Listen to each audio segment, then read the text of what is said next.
یہاں ہمیں y is equal to 1/x² کا گراف دیا گیا ہے اور ہمیں x از اکول ٹو 0 پہ یعنی 0 پہ حد نکالنی ہے. ویڈیو روک کر ذرا سوچیں.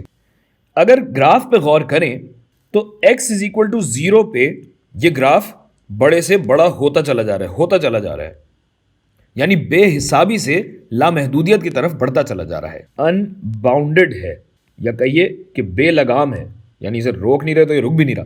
اور چاہے آپ دائیں طرف سے آئیں یا بائیں طرف سے آئیں ایسا ہی ہو رہا ہے. ابھی تک ہم لامحدودیت کی صورت میں کہتے چلے آئے تھے کہ حد کا وجود ہی نہیں ہوگا, انڈیفائنڈ کہہ رہے تھے.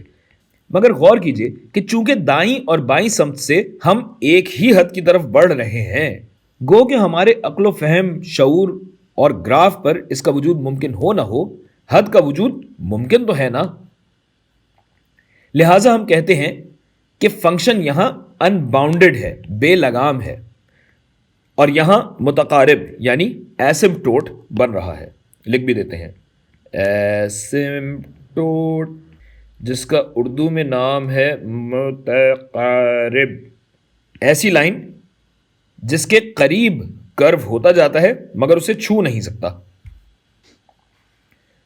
اچھا, اسی طرح اگر آپ اس گراف کو دیکھیں تو یہاں بھی لامحدودیت تو ضرور ہے, فنکشن بھی بے لگام ہے, لیکن چونکہ ہم دونوں طرف سے الگ الگ حد کی طرف بڑھ رہے ہیں تو یہاں تو یقیناً حد کا وجود سرے سے ممکن ہی نہیں.